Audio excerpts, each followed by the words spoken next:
Bonjour à tous et bienvenue sur Piston et Savon.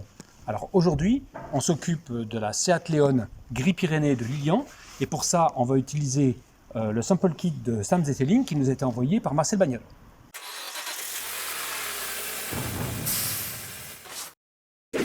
Lilian est un fidèle abonné et quand il a acheté sa Seat Leon, il m'a appelé pour savoir quelle protection il pouvait mettre, en sachant qu'il y a beaucoup de choix, on le sait, sur le marché.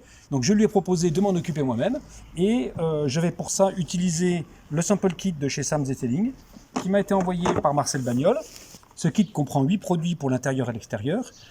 C'est un kit extrêmement complet qui va du snowform à la protection céramique. C'est une protection en fait Carnauba infusé de céramique, c'est un mélange très particulier qui doit donner un très bon brillant et une protection longue durée. Donc je vais tester un maximum de ces produits sur cette Seat Leon Gris Pyrénées. Je ne sais pas si les Pyrénées sont de cette couleur, mais je trouve l'appellation très bonne vu où j'habite. Sam Zetteling, c'est une entreprise britannique dont l'approche c'est de faire des produits simples à utiliser tout en étant de haute technologie. Donc ici on a le snowform. Le mode d'emploi est simple, 400 ml d'eau tiède pour 100 ml de produit.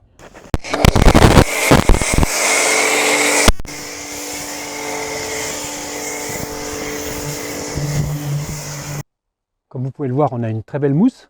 Certains disent que mon canon à mousse n'est pas bon et que c'est pour ça que je n'ai pas de bons résultats avec certains snowforms. Je pense que je vous ai prouvé le contraire. C'est un problème de qualité de produit.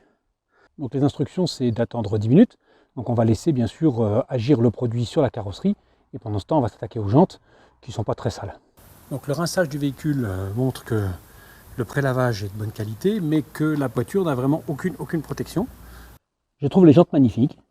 La couleur va bien, la forme est jolie. Le seul problème, c'est que c'est très difficile de laver à l'intérieur parce que l'espace pour rentrer entre les rayons n'est pas bien grand. Et donc ça ne facilite pas le travail. Avant de s'occuper des petites taches de goudron qui restent sur les jantes, on va commencer par utiliser le Iron Reactor qui est fait pour enlever les particules ferreuses, aussi bien sur les jantes que sur la carrosserie. Donc on voit que le produit reste bien accroché à la jante, il ne coule pas trop vite, ça c'est très bien, parce que sinon il n'a pas le temps de faire effet. Voilà, j'essaie de bien faire mousser le produit pour qu'on enlève bien les poussières de frein en profondeur. Donc on va rincer tout de suite. Voilà, donc il reste juste les problèmes de goudron qu'on va enlever avant de laver, ce sera plus facile parce que comme ça on enlèvera bien les solvants après avec le shampoing. Alors comme je n'ai vu que des petits points de goudron sur les jantes, j'ai sorti ma petite bombe d'Ecoto goudron résine qui permet de mettre juste un petit spot là où il y a une petite tache et puis finalement bien entendu en cherchant un peu j'en ai trouvé sur l'arrière des ailes et sur les portières plus que je ne pensais au départ. C'est souvent comme ça, donc je vous ai passé cette étape, mais c'est simple, une petite pulvérisation, on attend une petite minute, un petit coup de pinceau pour enlever la tache de goudron, et puis c'est fini. Donc on va utiliser le shampoing qui est dans le kit, bien sûr, et on va utiliser en même temps le gant de la même marque que j'avais acheté chez Sam Zetteling à Noël au moment des soldes. Alors c'est la première fois que je vois sur une instruction écrit clairement qu'il faut agiter le produit dans le seau avec le nettoyeur de pression. Alors la glisse du gant sur la carrosserie est exceptionnelle. Bien exceptionnel. Et pourtant, il n'y a absolument aucune cire sur la voiture, je vous l'ai montré en rinçant. Donc là, j'espère qu'on va avoir un bon résultat. Alors j'aime bien ce gant parce que il a les poils extrêmement longs et donc on emmagasine beaucoup de shampoing dedans. Je pense que ça aide pour la glisse aussi.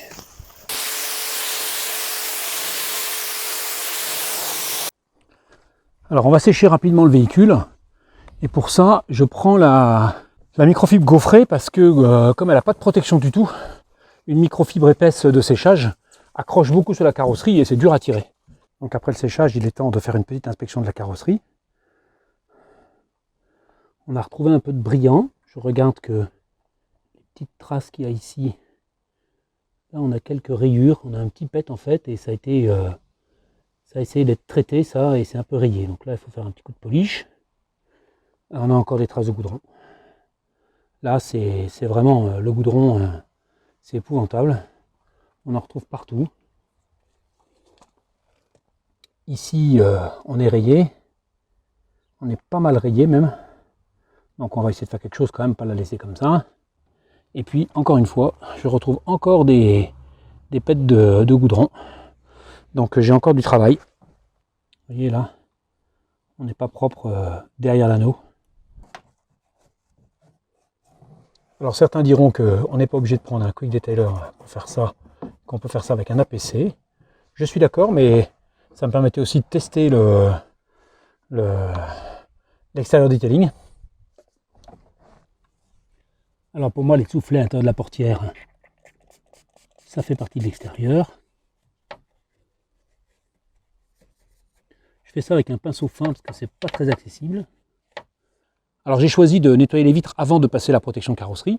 Donc j'ai sorti Glass Cleaner et puis je suis la méthode qu'ils indiquent, c'est-à-dire pulvériser sur la vitre et puis venir étaler le produit avec une microfibre dans le sens de la hauteur du pare-brise. Hein.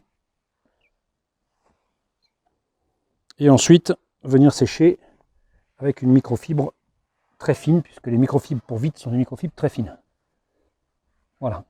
Évidemment, c'est toujours à ce moment-là qu'on voit qu'il y a des traces à l'intérieur et que j'aime pas faire le pare-brise à l'intérieur, mais bon, il va falloir s'y résoudre. Jamais oublier les rétros, même le rétro intérieur, parce que ça m'est arrivé d'oublier. Il n'y a pas besoin d'en mettre de trop.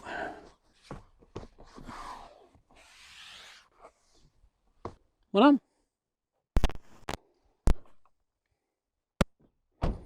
Alors pour ceux qui se demandent et qui mettent des commentaires sur le sujet, non, je n'ai pas loupé une étape, simplement je ne montre pas tout pour ne pas faire trop long. Donc j'ai sorti Ceramic Wax, j'ai bien mélangé, un pad tout neuf, puisque ça se pose au pad, quelques gouttes sur le pad, c'est une crème en fait, ils disent 4 plots, hein, donc moi je mets 4 plots, hein. Hop, hop, et puis on y va en ligne. Donc je fais exprès de faire la portière d'abord, parce que l'idée c'est de voir si on voit une différence entre les deux portières. Donc ça se passe comme une cire en pâte. Hein. Donc après, il faut attendre que ça sèche. Donc on peut venir buffer tout ça.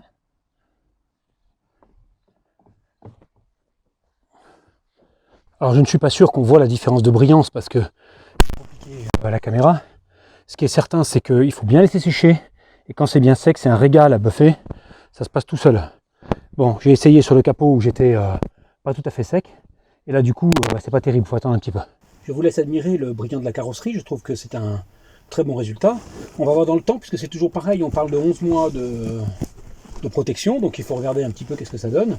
Heureusement, Lilian n'habite pas loin, donc je vais pouvoir retourner voir la voiture et voir le résultat. Et surtout, mettre de l'eau dessus au bout de 6 mois, par exemple, pour voir si on a toujours un côté hydrophobe. Puisque là, on le sent bien, on a une carrosserie qui est extrêmement lisse.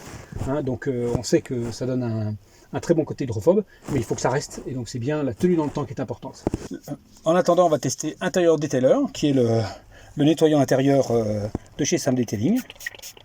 Donc moi, pinceau, et puis en avant, parce que là, je vais insister surtout sur les endroits qui en ont bien besoin, parce que dans l'ensemble, la voiture est propre, mais il y a juste quelques détails qu'il faut revoir. Donc c'est un produit qui a un effet mouillé assez important. Donc on va voir si en buffant ça laisse des traces ou pas. Vous remarquez que moi je mets sur le pinceau, hein, parce que je préfère faire ça délicatement. La voiture est juste poussiéreuse, c'est pas non plus très compliqué à nettoyer.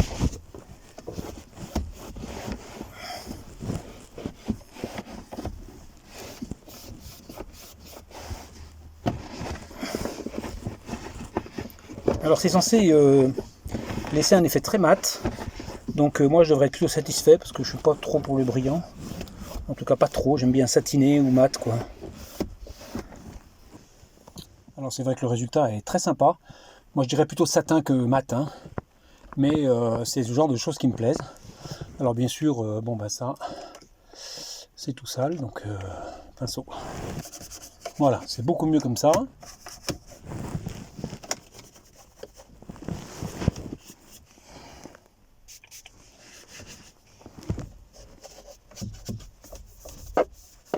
Donc voilà le résultat, moi je suis très content, hein, c'est un très bon produit. Moi je dirais plutôt satin que mat, comme indiqué dans la doc, mais moi ça me convient. Voilà, donc un bon produit, c'est un sans faute pour Sam Detailing pour l'instant. L'extérieur c'est fait, l'intérieur c'est bien, et donc maintenant il faut quand même jeter un petit coup d'œil sous le moteur. Donc le principal sous le moteur c'est d'enlever la poussière un peu grasse, c'est tout, hein, le moteur n'est pas sale. Donc un petit coup de pinceau avec un APC. J'ai bien enlevé les feuilles dans les coins, ça c'est le premier truc que je fais quand j'ouvre, hein, parce que c'est toujours un problème.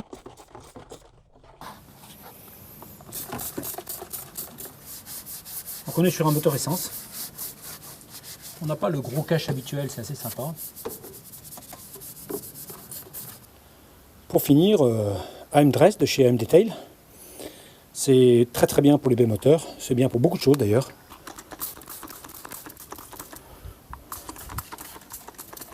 C'est facile à utiliser. Ça sent très très bon. J'aurais pu utiliser le Quick Detailer, mais enfin bon, c'est quand même mieux d'utiliser ça, c'est fait pour quoi.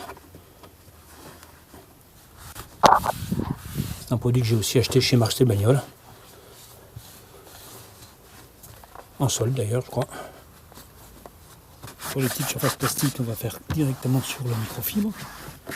C'est juste pour donner un petit coup de brillant. Sur le capot. Voilà, si c'est pas beau.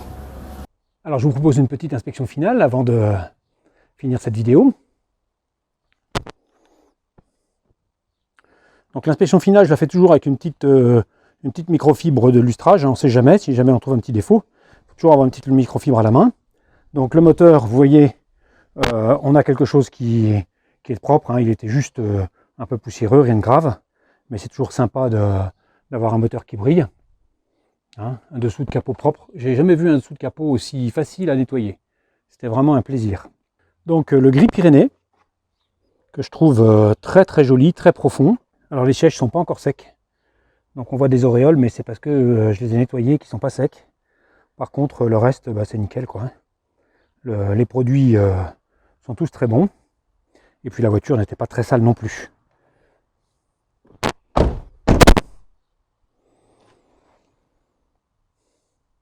Voilà, joli reflet, et puis surtout une très grande profondeur de couleur. J'aime beaucoup ce gris là, c'est vraiment très bien. Et puis une carrosserie extrêmement lisse qui va être bien protégée, j'espère longtemps, puisque c'est un produit qui est donné pour du longue durée. Voilà, là on voit bien le toit, là il est impeccable, c'est très très lisse, ça glisse bien, c'est parfait. Bien sûr, on est allé faire les détails des charnières de coffre.